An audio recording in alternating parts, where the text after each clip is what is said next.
em outros postos assim. A oficina que vai acontecer na Casa Gameleira também, né? E é isso. Gostaria de passar a palavra assim, para fazer uma pequena fala representando a Escola de Belas Artes, né, que nos apoia e nos recebe aqui nesse momento. Então, bom dia a todas, todos e todos. Com muita satisfação que a gente recebe aqui nesse terreno de Belas Artes essa proposta, que eu acho que é de uma relevância enorme, né? E lembrar-se que a escola vem para conseguir implementar o componente curricular performance, foi isso aqui, né? A princípio ela era dada numa disciplina, que é a expressão tridimensional, e o professor Ricardo Barreto Biriba chegou no curso de arte cênica, de dança, e para incorporar esse conteúdo dentro de Belas Artes, para contemporaneizar os componentes de Belas Artes, que é uma escola de Belas Artes, uma academia, né? Queira ou não queira, ainda tem um pensamento muito colonizador, muito, né? Então, e falar um pouco, fiz um roteirinho rápido para não demorar muito.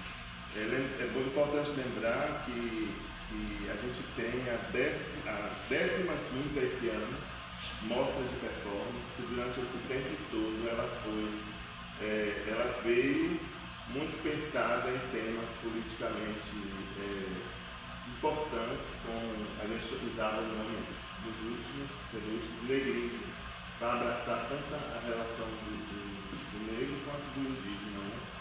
E aí tinha vários temas, né? O último foi Terra e Organismo Vivo, Imagens e Interseccionalidade, Imagens e Emergências Contemporâneas, fora os outros, que eu não vou lembrar tudo agora. Então, a princípio, essa mostra de performance, ela surge com Zé Mário. Quem idealizou ela foi Zé Mário, junto com Edgar Oliva. E aí, depois eles foram passando à frente. Arthur Escovino teve nesse processo. Nessas mostras a gente teve aí será, ficou citado no MT, passar no MT. Só mais de grande relevância a gente tem aí será, porque vou lembrar todos. E dizer que nesses últimos 15 anos, Biriba vem sustentando muito tirado do bolso, porque até para conseguir que isso seja revertido em plano de extensão é mais complicado. E que mais? Nos últimos 5 anos eu me adicionei, ele me chamou para participar da curadoria e lembrar que esses conteúdos, essas ações, que são práticas e teóricas, elas geram um mapeamento de quem faz performance, não só no Salvador, como na Bahia, como nacional e até internacional. Teve gente de Los Angeles, teve gente do Belém do Pará que vinha só para performance, como sol. Então esse mapeamento é importante e além, a gente pode até comparar, não posso comparar na persistência, porque o MIP, que é a Mostra Internacional de Performance de Belo Horizonte, ela acontece esporadicamente, não é todo ano. E você sustentar 15 anos não é fácil, a daqui, né? Então, nesse processo todo, a gente encontrou artistas que levaram as ações daqui para mestrados, doutorados, inclusive a minha, que é sobre performance, artigos, livros. Então, olha o quanto isso se espalhou numa rede, né, de relacionamento, de pensamento, né? Ela aconteceu de forma multimodal, intermediática, indo do artesanal tradicional ao contemporâneo tecnológico. Então, na pandemia, a gente faz tudo muito de maneira mambembe, muitas vezes, tirando do bolso, colhendo uma coisa daqui, dali, entendeu? Para a coisa acontecer, para não morrer. E durante a pandemia a gente teve mais de 100 inscritos, que não precisava presença, então muitos vídeos. Ela acontece presencial, acontece através de vídeo, fotografia, né? E através de telepresença. Então, é a importância disso, né? Desse cenário todo. Criando novas possibilidades de expressão através do corpo. Esse corpo pode estar presente, pode estar ausente, presente, como o Padre Mateus, que ele está aqui na sua essência, como está lá em Jequié, Então são essas relações. E que apareçam mais projetos como esse. Eu acho que a performance, ela sempre foi negligenciada, na academia também, isso não é diferente, né? E a importância, porque quando você começa a trabalhar com performance, segundo os teóricos, você começa a enxergar 360 graus. Você não volta mais para pintar do mesmo jeito, você vira, você tem um olhar de peixe, como diz o Butô, né? Esse 360 graus, de enxergar pintura diferente, você fica quieto de fazer um desenho tradicional, né? Sempre que adicionar uma escultura diferente, uma instalação, uma intervenção. Então é isso, gente. Agradecer a vocês, né, por estar confiando em colocar na academia, que muitas vezes foi contra até o movimento da performance, né? E que agora sim tem um componente curricular digno para quem quer fazer, porque acontecia muito que o aluno chegava à performance e tem medo, não quero ficar nu. E aqueles tabus e preconceitos que para fazer performance tem que ficar nu. Expor, você tem que se expor, né? Então, era o medo de se revelar, de se mostrar por completo. Então, agradecer de antemão a essa iniciativa do Padre Mateus e vocês todos que estão na mesa, e uma boa manhã de muita troca. Acho que, pensando nela, que o professor Wagner falou dessas relações de negligência e violência, né, da academia para com a linguagem da performance, isso é muito corolário do que a gente procura trazer, né, como mote da Bienal, falando que é violência. Claro que isso parte, né, de algumas imagens públicas, seja de Salvador, seja de Kiev, dos próprios índices de segurança pública, né, a gente pensa isso na violência policial, mas né, a gente sabe que a violência ela se manifesta, se ramifica de muitas maneiras sutis, digamos assim. Então, ao mesmo tempo, né, como eu falei, a gente pensar a resistência da questão das instituições, acho que a performance é um lugar, né, a partir da linguagem em que ela se expressa e que busca combater, né, essas inércias do dia a dia. E acho que, principalmente aqui, né, pensando nós da Bahia, temos uma tradição, né, de ter muitas manifestações que a gente pode considerar como performática e que dialogam com várias situações do cotidiano, né, desde o cortejo de 2 de julho, né, que é uma atividade mais civil, mas que tem uma religiosidade que está relacionada com as guerras. O próprio carnaval, né, no momento que a gente desfila as nossas produções, as nossas diligências, enfim, eu só dando uma palhinha para poder chamar a minha irmã Ravena para vir conduzir a mesa, ela que é... Esse momento, né?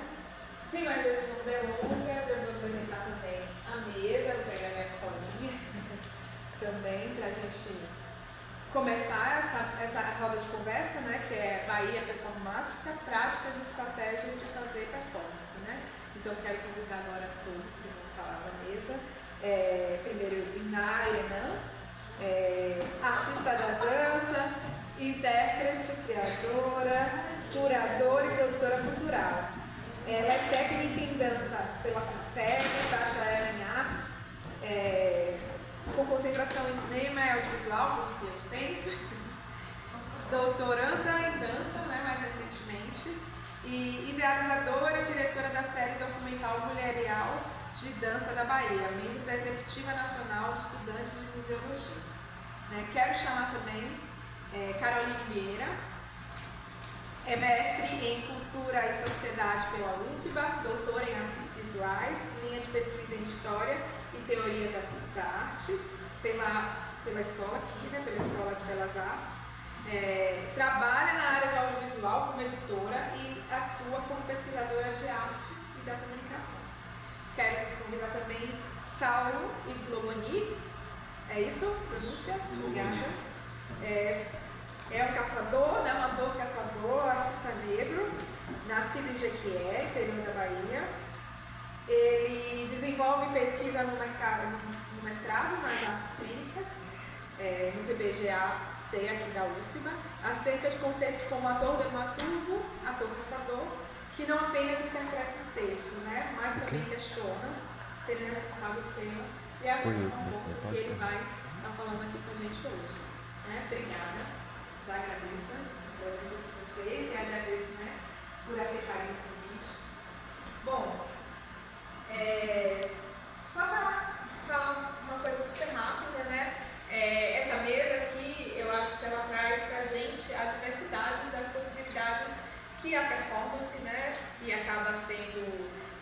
balaio e que cada área pode meter um pouquinho a mão, né? Colher daquele lugar, ela mostra essa diversidade do lugar da performance, né? Então, primeira coisa que eu acho que vale a gente começar a falar, e acho que o trabalho de vocês vai falar muito nessa direção, é sobre a diversidade mesmo, né? A diversidade de conceitual, de pensar o que seria performance, né? Na dança, né? Tem a presença aqui de Iná, nas artes visuais, com Carol, e nas artes cênicas, né? Com Saulo, né? Então, assim, queria ouvir vocês assim, um pouquinho dessa perspectiva, né? De como a gente pode articular dentro de cada campo desse, né? Dentro do que vocês estão trabalhando, essa prática, esse fazer, que seria e conceitos também acerca da performance. Quer começar, Iná? O que você acha? Pode ser? Bom dia, gente. Muito obrigada pelo convite do Rogério e da Alana. Eu estava falando ali com ele, dei o convite e essa explanação que o Garo me trouxe, né? Uma ousadia, e eu gosto de coisas ousadas, muito me interessa a ousadia. E pensando na capacidade artística mesmo de Salvador, né? Então, acho que já para responder a pergunta e compartilhar com meus colegas, a performance para mim ela tem muitas nuances, né? Eu sou de dança, pode falar que eu sou dançarina de chão, de companhia, então participei muito daquela coisinha, né, que a gente conhece de dança, de segunda a sexta fazendo aula, de 1 da tarde às 18. Mas assim, não é o BTCA da Bahia, né? Não é o Balé de Teatro Alves, mas são de grupos independentes de dança aqui da cidade e poucos se encaixam na periferia. Então acho que a performance, quando eu observo, e aí gosto sempre de resistir a isso, que todas as minhas observações, não parte sempre da dança, não parte sempre desse corpo que dança, mas é um corpo também que dança e que está fincado em Salvador. Então, a minha relação é muito forte com o território. Eu sou criada no bairro da Liberdade, hoje eu moro em Garcia. A minha relação também é muito forte com a minha família, com as tradições da minha família. Então, eu fui uma criança, uma adolescente, hoje uma jovem, uma mulher que frequentei e frequento as manifestações culturais de Salvador. Então, tudo isso é muito indicado na minha pesquisa, na minha vida, na minha concepção de olhar mesmo para o mundo e de criar arte, de ser artista.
Então tem um espetáculo que a gente dança em cima de barro, né? A gente dança em cima de brica, a gente dança com vários pneus em cima. Então, como é que é essa relação, como é que a gente dialoga com esses elementos, com essa relação de vida que a gente tira de um contexto cotidiano e traz para a relação estética de dança. Né? Daqui a pouco eu vou trazer mais outras referências que a gente fala um pouquinho, seria abordar que meus colegas falarem sobre o que é. Eu trouxe um textinho assim, para poder apresentar meu trabalho, que é a minha tese de doutorado, mas vou falar agora de uma forma mais solta, para me colocar aqui. Que eu primeiro quero agradecer, né, a oportunidade de estar aqui, nesse lugar das artes visuais, que de fato assim, não é propriamente o meu lugar, eu sou jornalista, né, e fiz o doutorado aqui na Faculdade de Belas Artes, em 2018, orientado pela professora Rosa Gabriela, que não é uma professora da performance, então eu sou a pessoa da borda mesmo, como é a minha tese.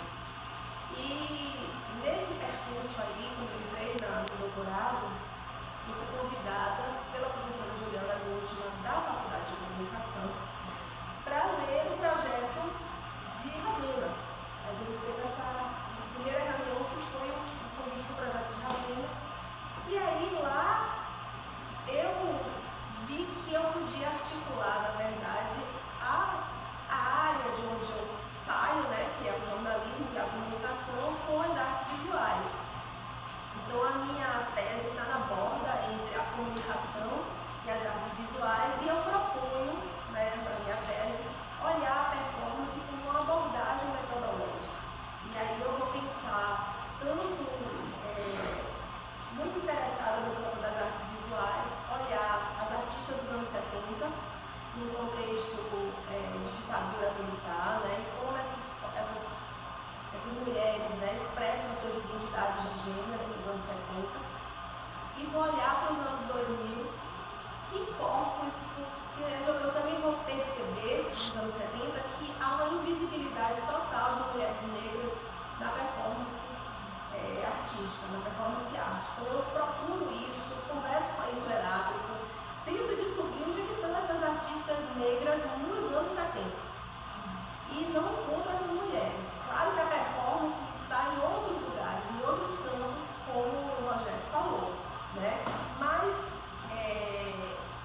eu tinha que também seguir uma metodologia, né? Então eu estava olhando para o campo das artes visuais e não quis fugir desses corpos que eu estava olhando ali nos anos 70, que eram as artistas Letícia Parente, Sônia Andrade e Regina Bato.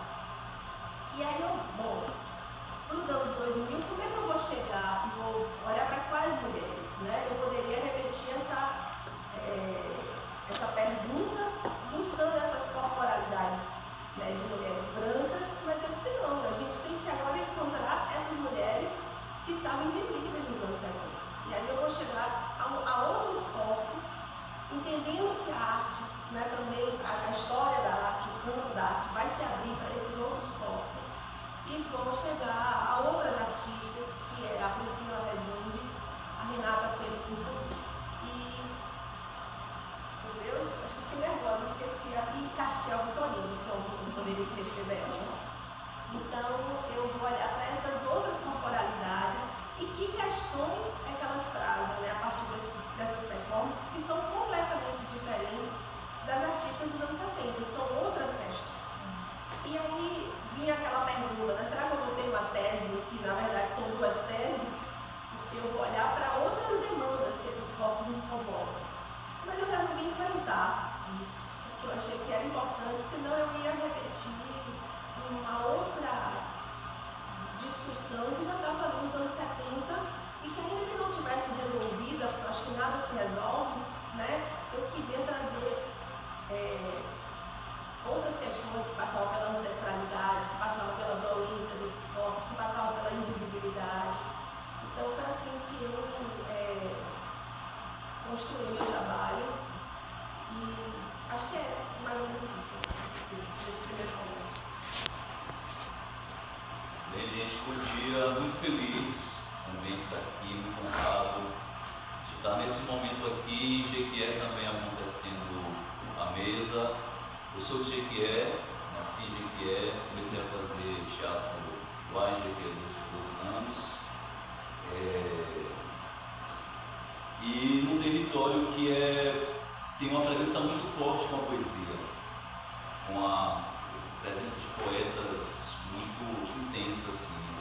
feiras livres. Jequié teve ferrovia durante muito tempo, né? Então era um trânsito ali de muitos poetas, né? Sobretudo os cordelistas. Então meu começo na arte teatral vem de uma relação intensa com a poesia, né? Com os recitais de poesia em Jequié, com a inscrição ali sobre um texto que não necessariamente é dramático, né? Texto lírico, texto épico também. Gosto da palavra dramatização, assim, dramatização de textos, indo para a etimologia grega de drama ali, que vai de ação, né? Então a ação sobre um texto. Então desde muito cedo eu tenho investido nessa inscrição ali sobre algo que já está de alguma forma predeterminado, né? Investido numa certa autoralidade, mesmo quando tem um texto que é dramático ali, né? E aí, com 17 anos, vim para Salvador e fiz o curso de licenciatura em teatro, e na experiência de estágio eu levei a literatura de cordel para uma formação de estudantes de ensino médio na escola de São Caetano, a partir da literatura de cordel. Então trouxe esse texto também não dramático, né, para essa iniciação, e a gente conseguiu estabelecer relações com o rap, então foi bem interessante. E atualmente no mestrado, né, venho retornando a esse conceito de autoralidade no teatro, né, no âmbito da atuação. E eu entendo que para o artista negro, para o ator negro, é um lugar muito importante a autoralidade, né, porque durante muito tempo as dramaturgias voltadas para as artes negras, para os atuantes negros, vinham sempre carregados de estereótipos, né, e uma escassez mesmo, popularizadas. Então, esse impulso criativo, ele impulsiona ali as subjetividades dos personagens, né, a criação genuína.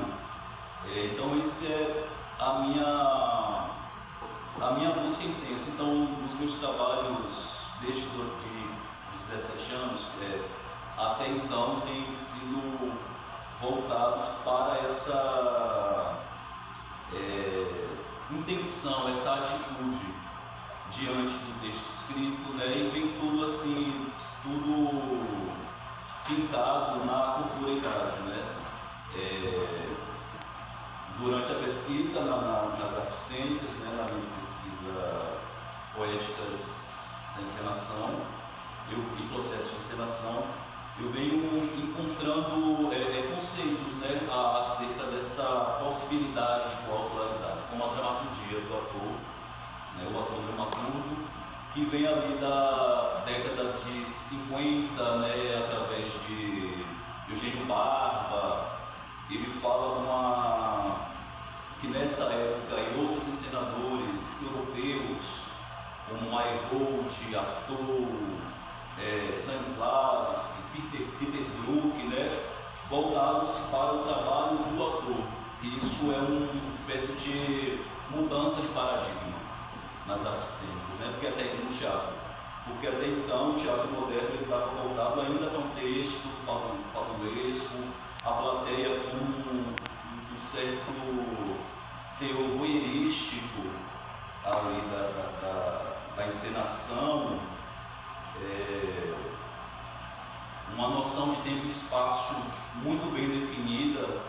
E aí essa virada, né, da década de 50, ela traz, volta-se para o ator, para o corpo do ator.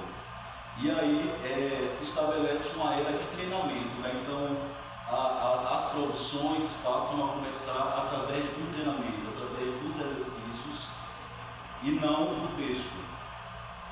Essa é uma mudança de paradigma também sobre a própria dramaturgia, né? O entendimento de dramaturgia, quando ela é expandida, né, para além do texto escrito, para além do que está ali pré-determinado. Ela se junta, por exemplo, em uma encenação, ela se junta a outros criadores. Então a gente vai ter a dramaturgia do ator, a dramaturgia do diretor, a dramaturgia do cenógrafo, a dramaturgia do iluminador. Nesse encontro aí de ficções, e o que é apresentado ali diante da plateia é essas sobreposições de camadas, né? Eugênio Barba vai falar que no conceito de teatro dele, da arte teatral, o que o público vê é a partitura, e a subpartitura é a dramaturgia do ator, e ela é concebida durante a fase de treinamento, durante os exercícios. E isso se conecta muito à nossa arte negra, né? A nossa performance negra, né? Vim antes do corpo para e depois o texto, ou acompanhado com o texto. Eu tenho percebido que é muito caro, assim, muito importante. E aí, nesse movimento, eu tenho investido também em expandir esse termo autor dramaturgo, né? Pensando na minha ancestralidade, enquanto um orixá iniciado por orixá Oxóssi, então trazendo essa ancestralidade para o jogo da cena, e como ela pode promover aí novas possibilidades de enxergar a sala de ensaio, o palco, e venho desenvolvendo esse conceito aí de ator caçador, pensando nesse ator que ele escreve na cena, mas escreve fora dela também, pensando em escritas específicas mesmo da autoridade, também sendo roteirista, né?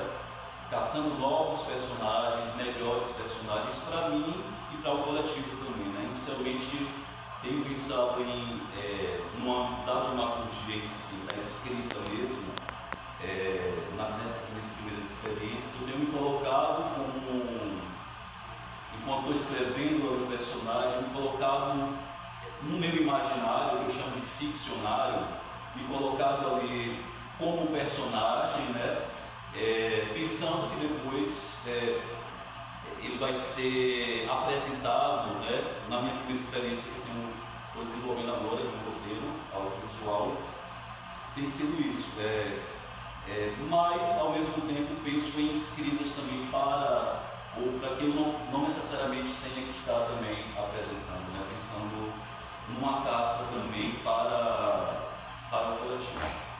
E aí acho que também tem um trânsito muito interessante que eu invisto desde sempre também, que está nessa zona de fronteira entre as linguagens. Então, e que vem do desejo também, que é defender o desejo, assim, toda obra que começo ali, que eu entro no processo, às vezes como diretor, com uma equipe que eu não conheço, tento eleger desejos cênicos, assim, desejos que já estão ali na minha trajetória e que, será que eu consigo encaixar esses desejos aqui, tipo, eu quero fazer uma cena com água, tenho vontade de interagir com a água durante a cena, ou a dança, e aí invisto nessa atitude ali, em diálogo com esses outros criadores ali, né, com essas outras cabeças. Então, invisto sempre numa presença da dança também, né, num pensamento coreográfico enquanto atuo, a música também, né, isso vem também está totalmente conectado com a ancestralidade, assim, né, tem outros artistas aqui que são referências nesse sentido de integrar, friccionar essas linguagens, né, com a dança, com a música, no campo da atuação. Posso citar Laís Machado, posso citar Diego Alcântara, tem uma pesquisa muito interessante sobre um conceito que vem da região iorubá, que é os Alarinjô, que, se eu não me engano, a tradução tem a ver com enquanto ando, eu canto e danço. E que é uma expressão artística também de companhia de teatro ali da região, e que tanto Laís Machado como Diego Alcântara tem um escopo bem substancioso mesmo, e são referências também para essa performatividade na cena e na vida também, né? O teatro, dessa questão próprio ator, né? Como é que a gente consegue expandir isso para colocar o nosso corpo, né? Essa expansão de pensar que a própria rua, as próprias festas, né? Tem ali, né? Muito da performance, muito da memória, muito dessa construção e também desse lugar da própria performance das artes visuais, né? Como o Bossari também está colocando questões, né? Em relação aos corpos femininos, né? Ao corpo das mulheres, né?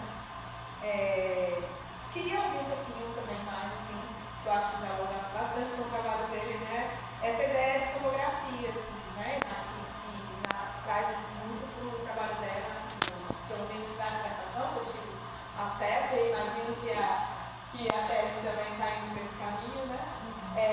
Ela traz, eu tinha destacado nessa frase dessa presença, dessa ausência, e que você colocou na sua fala, achei bem conectado, assim. E eu queria ouvir, né, tem duas palavras que me marcaram, assim, no seu trabalho, que é a ideia de sonografia, que eu acho que conecta com o que você já colocou aí na sua fala, e o transcrever e ver, né?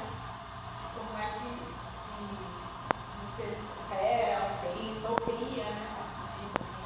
O seu trabalho também é criação, é pesquisa, Vou pedir a você para passar um vídeo.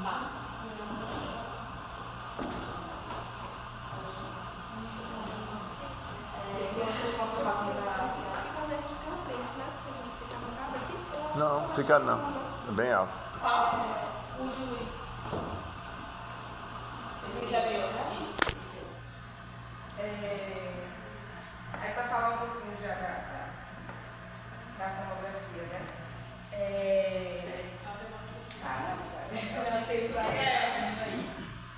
Então, falei um pouquinho mais cedo, né, que eu venho dessa relação de dança, né, desde os 9 anos da segurança. Então, eu venho. Então, desde os 9 anos de dança, desde os 9 anos de idade eu danço, né? E aí, vim do Parque da Liberdade, então, vai fazer aula de manhã, de tarde tem que fazer uma atividade. A gente passou muito tempo por isso, né? Então, minha mãe me jogou na aula de dança afro, não sabia nem o que era. Depois de um tempo, eu falei, eu queria até que você fizesse balé. Eu falei, graças a Deus, você não mandou fazer balé. Mas hoje eu faço, mas eu sofri também depois. E aí, esse processo da dança afro, que o Saulo foi também dessa relação, né, desses focos. E era assim também, né, gente? Então, assim, anos 2000, dança afro no bairro, dos bairros de Salvador, e logo no bairro da Liberdade. Era a dança de orixá. Tá? Era a dança de orixá, era maculelê, era capoeira, era samba de roda, era mulata. Então, era tudo isso aí que eu fui aprendendo. Então, entrei na FUNSEB, na escola de dança, e fui entendendo. Paralelamente a isso, já tinha minha relação com o terreiro. Então, final de semana, dentro de casa, o sambão da família, terminava a festa, as perguntas, a panela ali, toda amassada, de tanto bater na panela. E a própria relação das festas. Eu fui uma criança que convivi com essas festas de lá. Então, na minha casa é tradição, todo ano a gente ir para o 2 de julho. Eu cresci com isso, eu cresci com essa imagem do caboclo, da cabocla, eu cresci com essa relação do samba muito forte em casa. Quando eu entrei na FUNSEB, tinha um componente chamado Dança Popular Regional, e nesse componente a gente estudou dançou sambas, né? Então eu fui entendendo aí uma ramificação que a gente tem de sambas, né? Então a gente tem samba de caboclo, samba de roda, pagode em Alagoas, não é o pagode baiano que a gente conhece, é samba, né? Samba de índio, samba de gafieira, então tem um tanto de nome aí de estéticas que a gente vai se encontrando. E aí eu identifiquei que o samba de caboclo era um samba que me apertava. E aí fui entendendo ao longo que era muito essa relação com o 2 de julho, e daqui a pouco a gente vai ver ali. E aí, em 2004, quando eu me FUNSEB, em 2009, eu conheço essa obra, que eu vou apresentar aqui para vocês, acho que eu acredito que alguns aqui já conhecem, que é o Samba do Crioulo Doido, de Luiz de Abreu. Né? Então, eu queria que saltasse um pouquinho, para a gente ver, porque essa obra do Luiz é muito emblemática para mim, para pensar no samba enquanto símbolo do que a gente tem de relação corporal, porque a gente tem de entendimento muito a senso comum, né, do que é esse samba.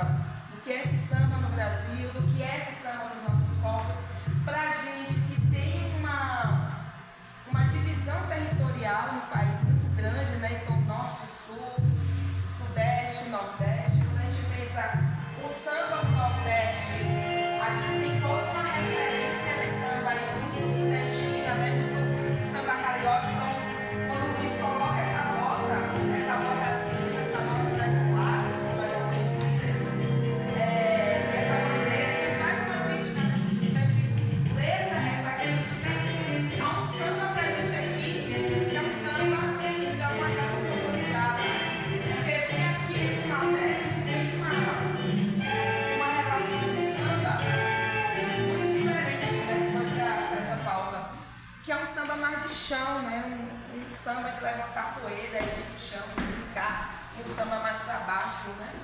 Então a gente tem essa relação corporal, e quando eu conheço essa obra, que eu conheço essa obra, eu estou num choque, assim, falei, gente, é isso que eu acho que eu quero falar, porque eu não concordo com essa ideia dessa simbologia que a gente tem desse samba, porque a gente não tem um samba único. E aí a samografia nasce desse pensamento de não temos um samba único. O samba do Rio de Janeiro não representa o Brasil. Não pode ser símbolo nacional. A gente tem toda uma historiografia aí de samba, e aí puxando da dança, de pensar que o samba que a gente tem de samba de caboclo aqui, no Nordeste é um outro. A gente tem um pagode, a gente tem o samba junino, que é tudo aqui, ó. É cantando, dançando, né? Cantando, dançando, amassando. A gente é cantando, dançando e andando. Cantando, dançando, quebrando e amassando. Então, não dá pra ser essa simbologia que a gente tem desse samba, que é lindo também, eu adoro. Adoro esse samba na plataforma, né? Então o Luiz vem quebrando, e principalmente esse estereótipo da mulher preta, né? Quando você traz a relação do então, que corpo é esse que samba? Que corpo é esse que está em cima de uma plataforma? Não é qualquer coisa. Não é, por exemplo, o meu corpo, em alguns aspectos talvez estaria. Eu tenho uma perna mais robusta, tenho um quadril, né? Que a estética dá uma simbologia, mas eu não tenho altura. Então eu teria que subir mesmo a plataforma para poder chegar a alcançar uma idealização que foi feita de uma mulher que samba, né? Então, da ideia das mulatas. E aí, pode passar o outro, a gente tem aqui também, para falar dessa samografia, quando eu falo sobre os corpos, esqueci. Então, quando eu for pensar nessa. Eu queria só compartilhar essa português com o áudio. E aí, qual é que você está usando essa imagem? Deixa eu. Deixa eu acender a luz. Samba junino, todo mundo conhece? Quem não conhece samba junino aqui? Vou dar uma explicaçãozinha, rapidinho. O samba junino, ele é uma manifestação especificamente de Salvador, gente. Ele, inclusive, é patrimônio de Salvador. É uma manifestação que acontece só aqui. E eu moro aqui.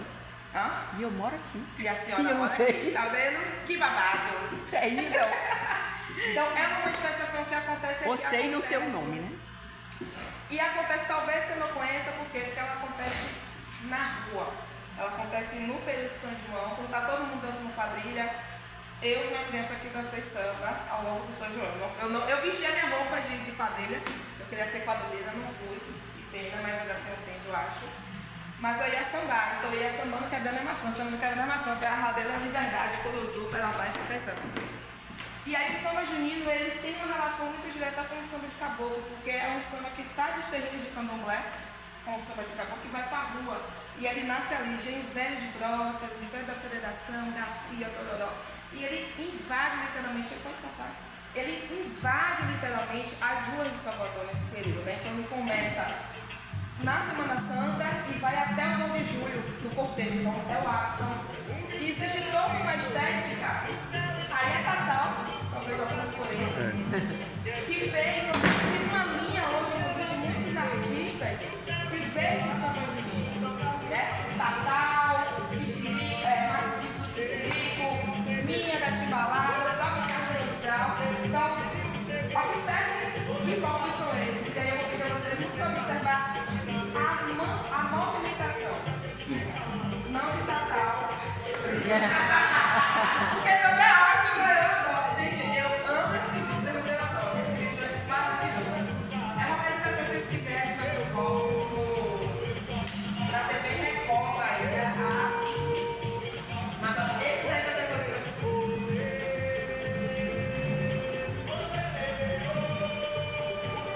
Observe também um pouquinho o vídeo da Tatal, observe a movimentação do samba. Toda pra baixo, né?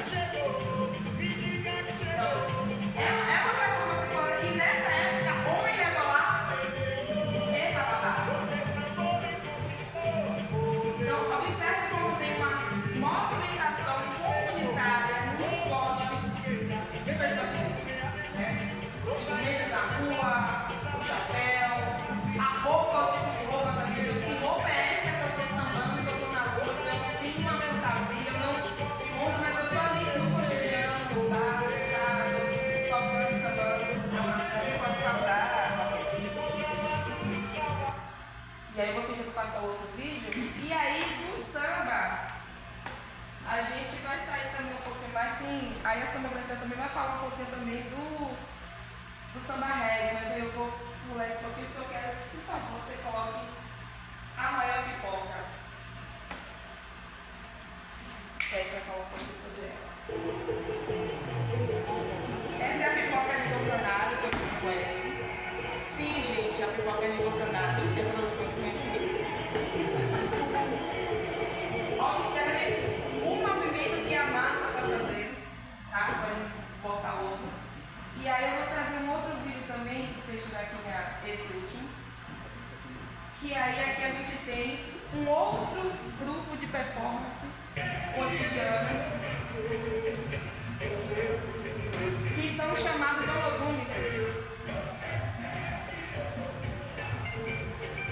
Parece que eles estão brigando, né? Mas eles estão se divertindo. Mas para a polícia isso não é diversão.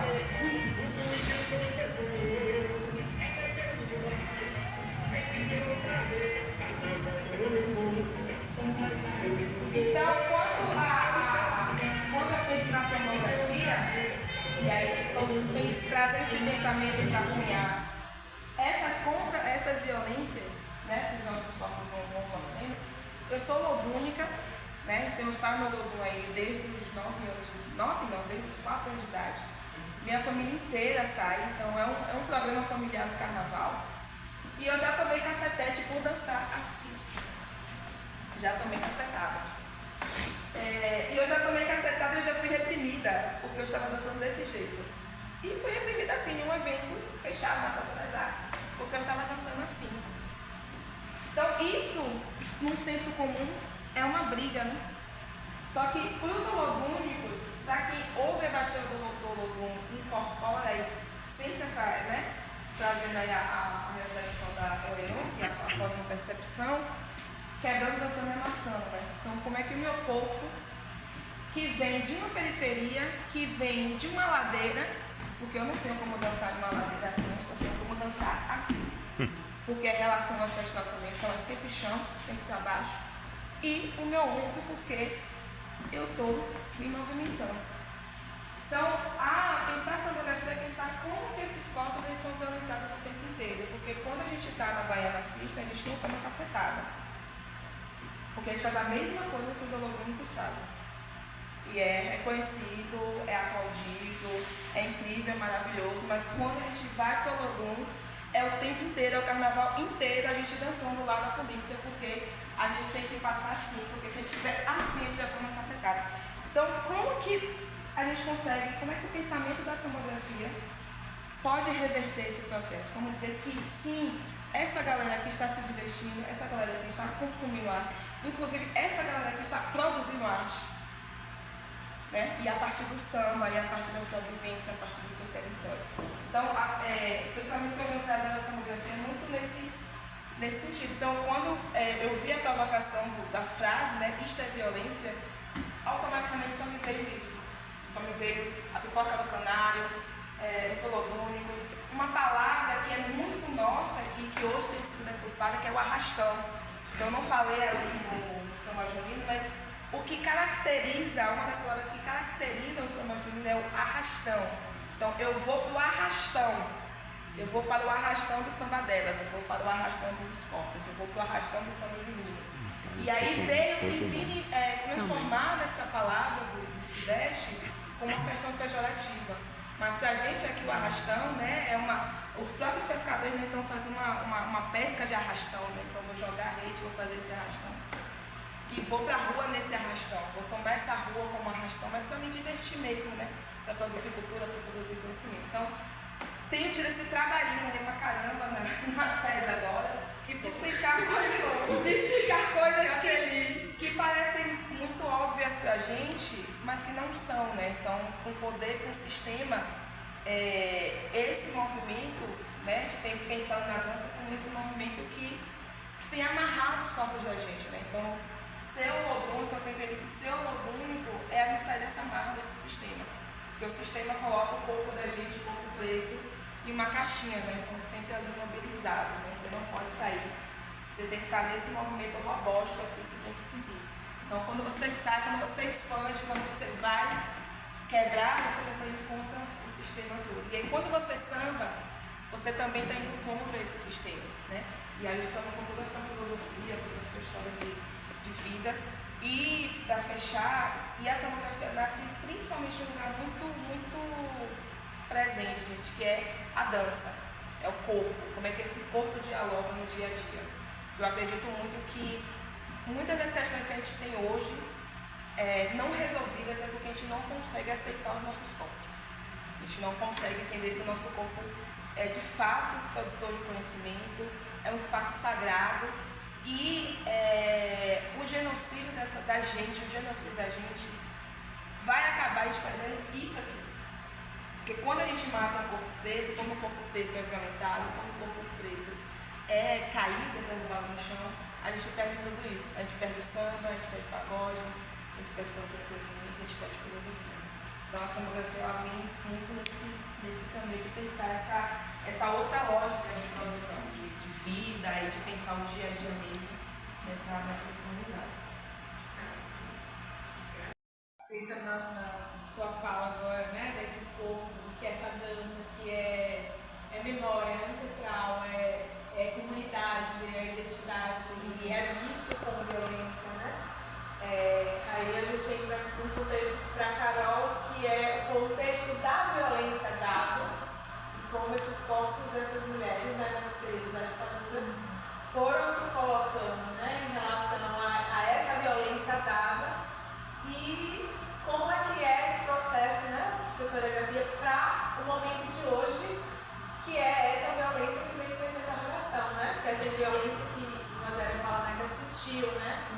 Mas que não deixa de estar presente, existente, que a gente fica sempre na situação de se perguntar, né? Esse corpo que se coloca nessa situação de sofrendo essa violência, se não é, o que é isso, né? Então, eu na tese, como eu falei, eu dividi a tese em duas partes, né, dois movimentos, essa dos anos 70 e a dos anos 2000. Como é que essa questão se configurou para mim? Os anos 70 estavam olhando muito para a questão da ditadura militar, da censura, que tinha os movimentos feministas ali, né, o pessoal político, em discussão, embora a arte, as artistas se recusassem também um pouco essa rotulação de artistas feministas. Mas aquele ponto, eu vou mostrar dois vídeos que eu trouxe para vocês. Aquele ponto dos anos 70 estava discutindo esse doméstico, esse lugar da mulher, né? O privado, né? O político, questionando as convenções de gênero, mas também essa mulher que estava proibida, né? Não só a mulher, mas a população como um todo censurada. E nos anos 2000 a gente tem uma entrada, que eu acho que é a grande mudança aí, dos governos de esquerda, que vai permitir também uma outra abertura, né, política, e depois a gente vai ter a entrada de um governo conservador que vai também violentar, né,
negro que discute somente a questão do racismo estrutural, que é extremamente importante, mas eu trago também outras artistas que vão fabular outros lugares, né?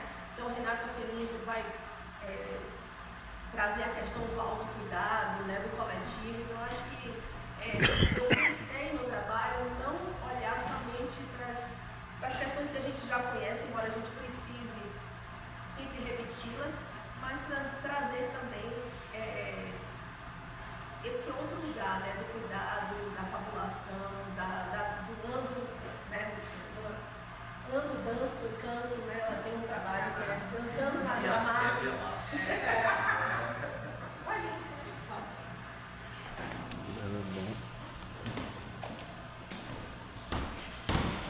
essa preparação é um vídeo de 74, se não me engano. Preparação da vida.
Stop taking meeting notes.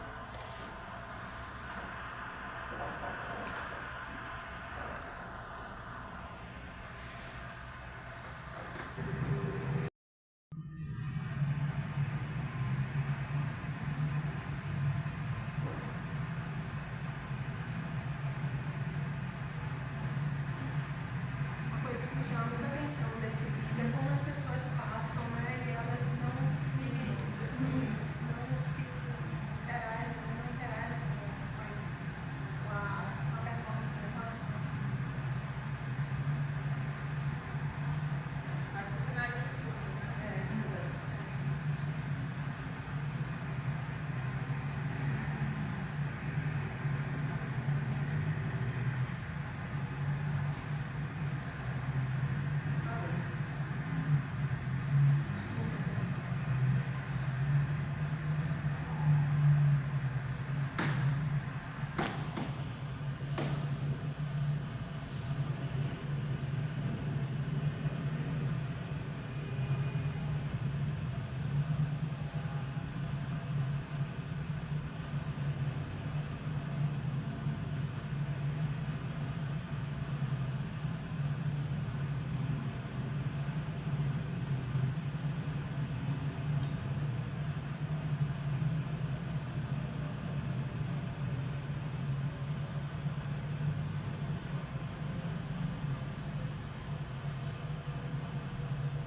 conjuntura, né, política, e que momento é esse que a gente vive agora, em que as violências, né, são, não que essas violências não existissem, óbvio que não existiam, mas como elas ganham visibilidade a partir de uma outra corporalidade, né? Que questões são pautadas por esse corpo que está relacionado, né, à arte e vida, né, e que gestualidade ela traz para essa cena. Então, eu fiquei pensando, assim, quando eu cruzei esses trabalhos, se seria interessante, né, trazer uma outra discussão, uma outra questão, um outro problema, ou se eu... porque o que o trabalho me convocava? Que feminilidades estavam em disputa, né? Na hora que a gente muda para um outro contexto, para um outro panorama, né, político, né? E que violências também atravessam esse corpo? Porque nos anos 70 a reivindicação é de uma mulher universal, né? E nos anos 2000 é que essa universalidade, né, que o feminismo da segunda onda, né, colocou em pauta, não existe, né? Então você já tem aí uma outra articulação com os feminismos negros, ainda também que essas artistas não convoquem a questão do feminismo, mas isso aparece, né, nessa relação com o corpo, com as performatividades de gênero. Então eu fiz uma relação entre performance artística, pensando esse corpo como produtor de conhecimento, essa gestualidade, as performances, os estudos de performance e a performatividade com essas convenções de gênero que atravessam, né, os corpos nesses dois momentos que eu olhei para esse meu grande corpo. E como essas coisas também estavam sendo transformadas na história da arte, né? Uma coisa que foi bem interessante aqui na área das artes visuais, que eu não enfrentei muito como um problema, né? Porque acho que não era uma questão de enfrentar naquela época, mas eu não olhei para esses trabalhos em coleções, não fiz entrevistas com artistas, eu busquei as audiências digitais. Então, um recurso que eu usei para encontrar os trabalhos foi olhar para o que estava na rede, do que estava circulando nas audiências digitais e que, de certo modo, eu acho que tem um papel importante. Eu não tenho essa comprovação, porque não foi por aí que a minha tese caminhou, mas como essas mudanças nas audiências digitais também vão enfrentar os debates dentro do campo da arte, né? E vão disputar esses espaços. Então, eu acho que tem uma abertura aí a partir das redes e do que esses corpos estão colocando na rede, uma abertura para outras discussões que vão sendo, que eu acho que vem pautando e mudando um pouco, né, essa história com a H, né, da história da arte. Eu acho que essa saída das instituições, né, e procurar as ambientes digitais, mas também a rua, né? Eu penso muito no que a Bienal da Performance está propondo, né? Ver a rua, né? Como esse lugar. Eu acho que essa possibilidade de sair dessas institucionalidades, né?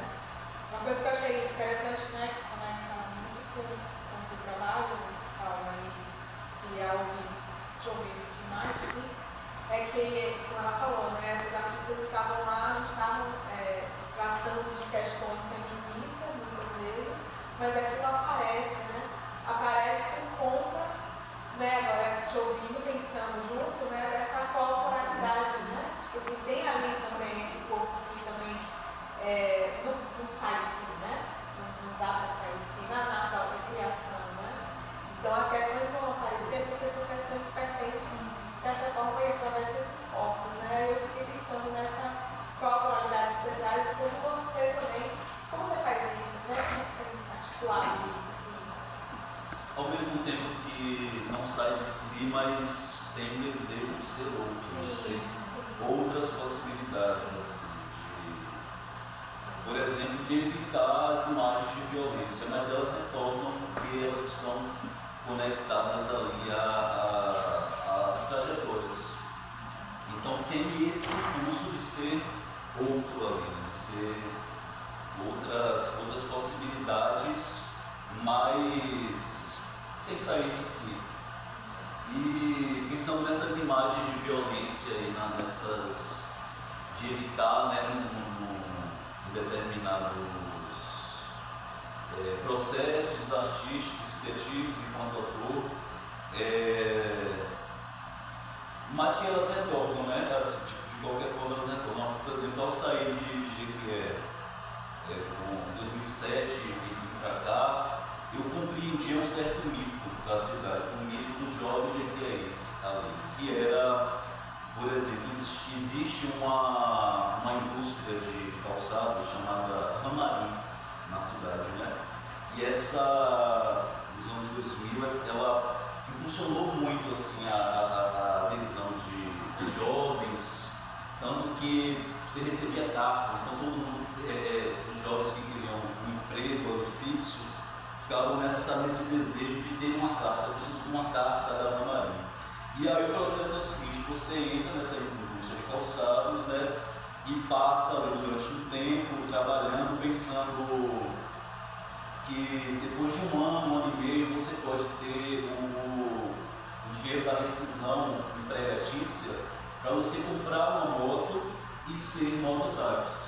Então, durante muito tempo, ali, antes de vir para Salvador, durante 16 anos, isso era muito intenso e ainda é, né? Tanto que Jequié tem uma presença de motos muito grande, assim, é uma quantidade muito grande. E se sabe que, por exemplo, paralelo à chegada da empresa ali da Ramarim, também se estabeleceu a concessionária Honda, tanto que eles colocavam stands, não sei se ainda colocam, stands na própria frente ali da indústria, já para criar esse círculo ali, né? Esse círculo de... E aí eu tentei fugir o máximo, né? Fugir dessa... E o Oxóssi é bom de fugir também, né? Do nomadismo, das transições também, pensando em outras possibilidades, né? De fugir desse mito dessa época aí do jovem jequiéense. E aí, nesse meio, durante a entrada do processo agora de pesquisa no mestrado, em 2023, paralelo à pesquisa do ator caçador, do ator dramaturgo, eu estava com um diálogo muito íntimo com o Maurício Salomão, que é um poeta da cidade, contemporâneo, que eu gosto muito, assim, né? E nesse movimento aí eu estava lendo uma poesia dele. E na verdade, essa figura do motoboy já estava no meu radar, no meu ficcionário, né? Já tinha esse desejo de criar uma narrativa própria, e eu já me veio uma imagem de violência. Inicialmente, assim, a primeira imagem de violência, a primeira imagem, na verdade, do motoboy, enquanto voltou para a criação, foi uma imagem do motoboy correndo, ele correndo no ritmo lento, depois mais rápido, correndo desesperado, com o capacete, de repente ele para, tira o capacete e eu vejo a cara dele com hematomas. E aí ele com a mochila de entregador.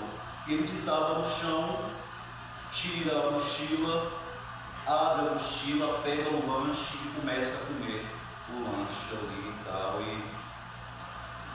Uma poesia, essa é a primeira imagem que veio. E aí, nesse processo do 2023, durante o processo de criação do projeto de pesquisa do PPGAC, eu tive contato com uma poesia de Joali que me chamou muito a atenção, que eu vou ler aqui para vocês, que é Boletim de Ocorrência. É do livro póstumo de Joali, foi publicado póstumo, 1 ano depois, 2 anos depois da morte dele. BO, Boletim de Ocorrência. Corpo do motoboy retirado sem vida no canal do Leblon.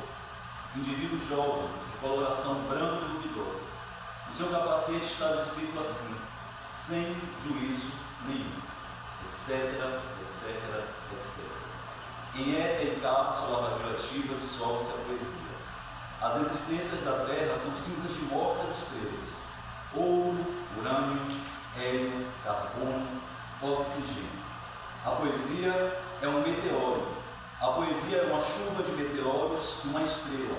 alta, fria, brilhante, viva ou morta. É mais simples, menos complexa do que qualquer inseto, logo mais fácil de entender do que o modelo aerodinâmico do besouro. E aí o motoboy retorna, essa imagem inicial retorna a partir dessa poesia. E aí foi um mote para criar um argumento de longa-metragem. Eu criei esse argumento e convidei outros artistas também. Diego Alcântara, Aline Mune, que são atrizes também, então tinha uma intimidade com esse lugar, o ator forjando o lugar do roteiro ali, né? E convidei também Tato Souza, que é filmmaker. E a partir da Lei Paulo Gustavo, do ano passado, a gente desenvolveu um roteiro desse filme, né, sem juízo nenhum, baseado nessa poesia e dando vida a esse personagem que aparece morto aqui na poesia de Joali e tensionando também sobre a própria obra da Joali, né?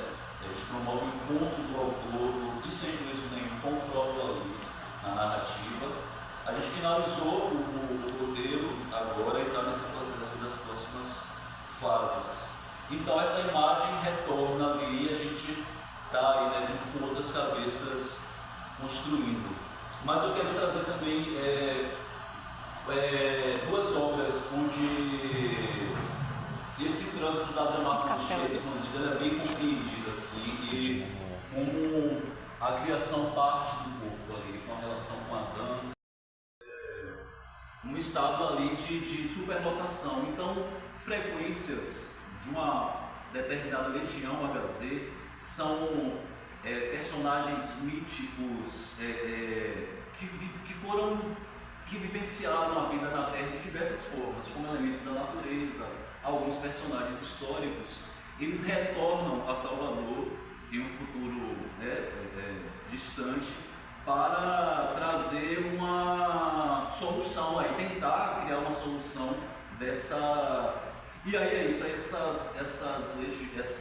essas frequências, essas divindades chegam à Terra e encontram uma Salvador totalmente monopolizada pelos russos, enfim.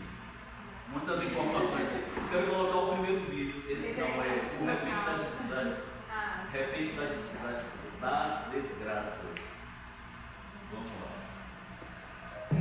Quanta história, quanta matança, mas nenhum de vocês morriam na infância. Eu não conseguia simplesmente crescer, minha vida sempre foi nascer, morrer. Isabel criada num convento ao relento, Piratã servia uma freira doideira. Tabaúra também gostava de peneira, que besteira, que besteira. Silara foi torturada por bandeiros e raptada. Já enquanto na escada da favela, enquanto pintava sua própria janela. Mas também já vi poeta, grega de matos, que é todos na rodada sujeitado. Quer mesmo fala de dor, melhor lembrar só do amor. Quer mesmo fala de dor, melhor lembrar só do amor. Minha dor é maior. Só do amor. Minha dor é muito maior que a sua, oxe. Que amor, minha dor é maior. Essa dívida foi minha dor. Minha? É de brincadeira comigo, minha dor é muito maior. A minha dor é muito maior. Minha dor é maior. Aí esse personagem.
quero perguntar à Carolina, mas antes eu quero falar com a Iná que eu não sabia, mas vivi. Morei no Garcia e morei no Engenho Velho da Federação, mas ninguém me disse o nome. Ali a gente vivia e curtia, consumia, mas ninguém me disse o nome. Só me retratando. Mas, Carolina, eu queria saber assim, a sua pesquisa da década de 70, você encontrou essas artistas performance onde? Na rede. Rede? No YouTube. Não na academia?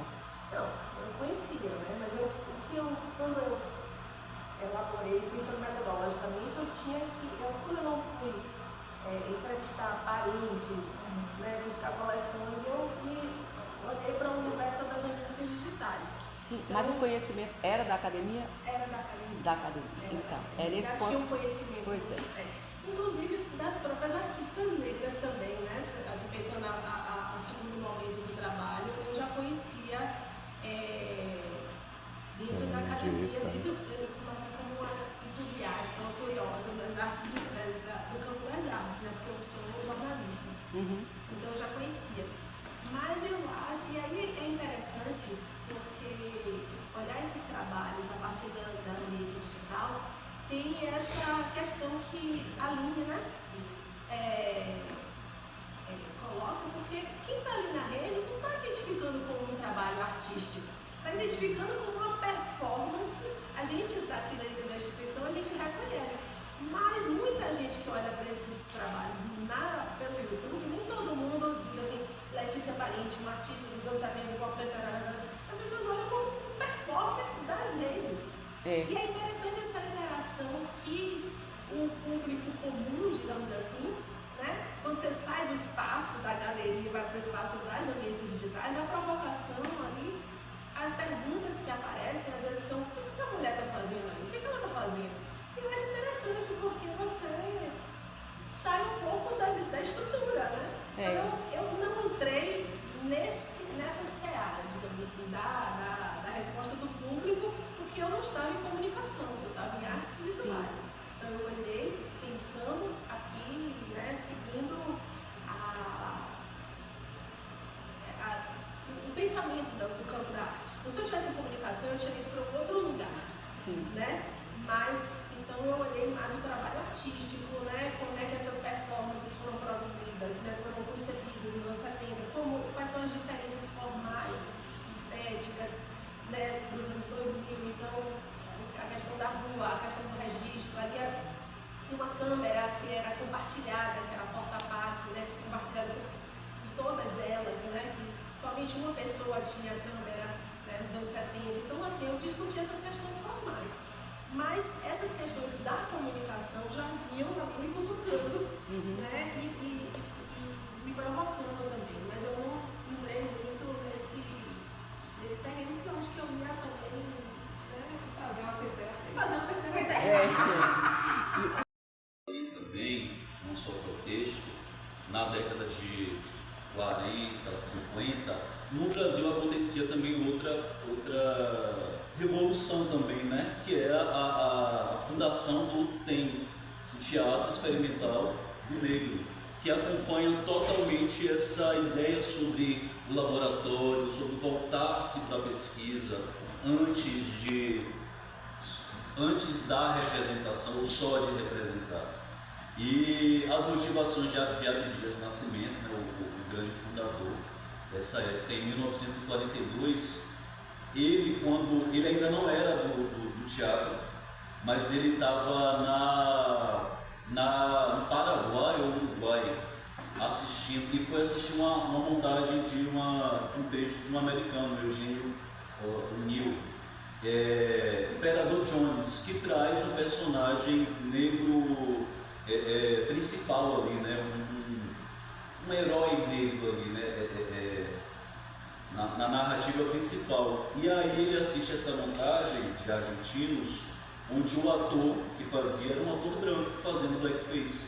E aí isso chama a atenção não só pelo fato daquilo estar acontecendo ali no Paraguai, mas Abdias volta-se para como é a cena no Brasil, assim, né? E se no Brasil tivesse acontecendo. Não tem um ator negro com a técnica, com a arte suficiente para estar ali. E a partir dessa provocação ele retorna para, isso em 1943, retorna no Brasil e passa e cria ali, né, junta um quilombo de pessoas ali para fundar o TEM. E no período inicial ele promove pesquisas, seminários, né, para 600 pessoas durante um ano. Só no ano seguinte que ele escolhe e agora qual é o texto que a gente vai montar, onde o negro não seja folclorizado, onde não seja estereotipado. E ele escolhe a montagem lá do Imperador Jones, do norte-americano, porque ainda naquele momento não tinham dramaturgias voltadas. Tinha José de Alencar, que ainda trazia ali o negro estereotipado.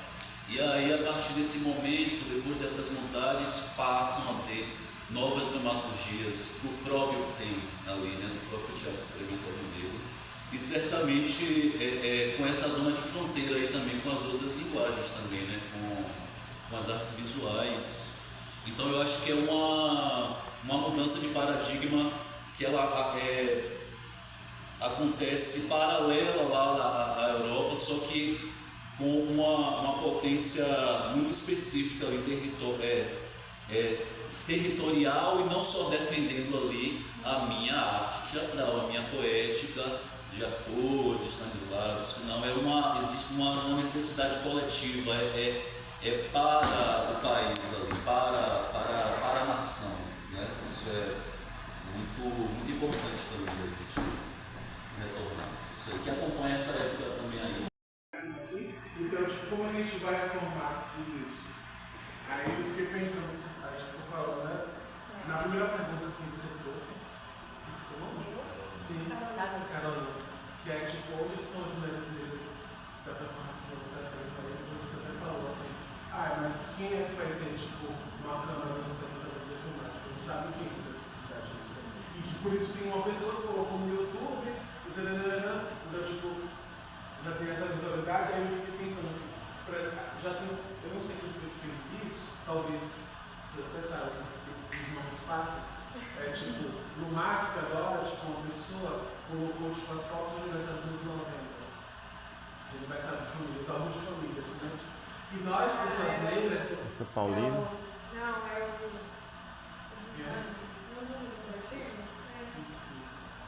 É um coletivo que é de Minas, que eles são fotógrafos negros de uma comunidade de Minas. Não vou lembrar. Mas enfim, isso vai dizer que eu tenho álbuns de família, da minha família, de fotografias de muito antes dos anos 70, e tipo assim, o quanto a fotografia para pessoas negras é muito pessoal. Não é qualquer coisa que vai tipo, vazar, sabe? Tipo assim, é algo muito precioso, porque era muito caro, então tipo assim, vamos tirar foto do casamento. Quantos casamentos tem uma família negra? Então, tipo, quantos eventos são realmente elegidos a serem mostrados? Porque a performance para o pensamento da arte negra, o que é arte negra? Mas a performance para o pensamento da arte negra é algo muito caro. A gente vai para a rua, por mais que seja rápido, também é importante. A gente vai rápido porque é importante. A gente faz aquilo, é importante assim. Isso precisa acontecer. Senão, tipo, não vai acontecer. Então, gente, eu vou pedir só para começar as respostas, que aí a gente se passa um pouquinho mais de tempo, mas obrigada. Primeiro vai ter que arrumar outra mesa, né? Os dois ali meteram. Vamos lá, primeira resposta. Complicadíssimo responder sua pergunta, viu? Não vou conseguir, já estou dizendo não vou conseguir.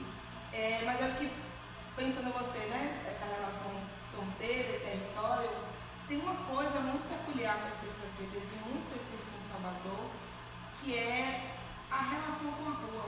A gente não teve casas, a gente não tem casas, a gente foi o tempo inteiro, nossa criação é totalmente na rua. Então, por isso, talvez a a sua sensação de ter um pertencimento, de encontrar referências e da gente ter essa comunhão mesmo, a vida da gente na rua. E aí, assim, falando das pessoas aqui falando, né? O quanto foi difícil pra gente na pandemia ficar em casa. E quantas pessoas não tinham casa para ficar, né? Porque foi negado pra gente esse espaço sagrado aí, né? Vive o espaço que a gente está aqui, né? Esse casarão.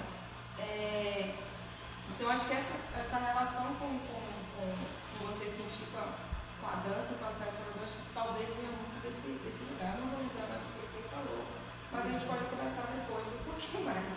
E, Diego, também uma pergunta complicadíssima. Acho que eu vou responder com uma frase de Marilza Oliveira, que é uma grande referência de dança aqui em Salvador também, principalmente para mim. Ela tem cunhado o termo corpo orixá, e sim, estou cunhando esse pensamento, né? Pensar a vida, pensar a arte, pensar a dança a partir da filosofia do samba, né? Então tem essa junção mesmo dessa grafia, dessa da leitura, então tem essa relação entre a da Maria Martins, com a Yola Kurume, com a Estesia, Soldan, então tem várias referências aí para trazer esse termo dessa samografia, que é essa grafia que nasce dessas experiências, dessa rua, desse cotidiano, de como eu saio da rua e levo essa informação, esse corpo de rua para dentro da cena, para trabalhar essa cena.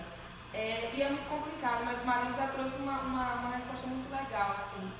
As pessoas brancas precisam entender o que é que as pessoas negras estão fazendo. Elas vão entender que elas vão aprender, criar, entender o processo delas, e eu sou o processo da dança.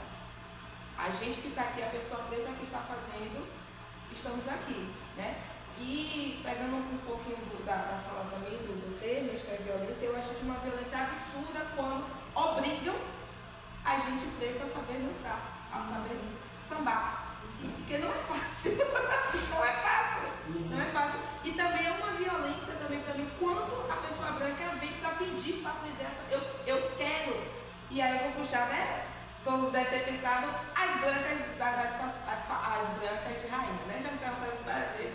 Eu não vou entrar nesse assunto porque não é engraçado, mas eu acho que uma violência tamanha também, ou os dois lados, né? Então, a samografia, pensar esse conceito da samografia é repensar também isso. Como é que eu tenho, qual o direito que eu tenho de obrigar uma pessoa a sambar ou não? Eu não tenho direito nenhum sobre isso. A pessoa também branca não tem o direito, mas a gente já conhece, de exigir que o outro ensine ela a sambar, né? Então acho que tem muitas camadas nessa pergunta maravilhosa, eu estou aqui refletindo para responder, você quer que eu respondi, tá? Mas é muito ótimo. Isso aí eu vou provocando e depois te conversa. Mas a gente vai por esse caminho aí, chega a ler. Mas obrigada pelas perguntas, já banca, né? Foi aprovado. Vai me responder. Você tem. Aqui é só a possibilidade de palavras. Queria falar um pouco dessa do que provocou sobre como defender esse espaço aí da dramaturgia do ator, né? No caso da atuação. Eu acho que é uma defesa mesmo. É necessário uma atitude consciente assim, de tipo, nesse processo criativo aqui eu vou escrever também, eu vou agir dramaturgicamente, mesmo atuando.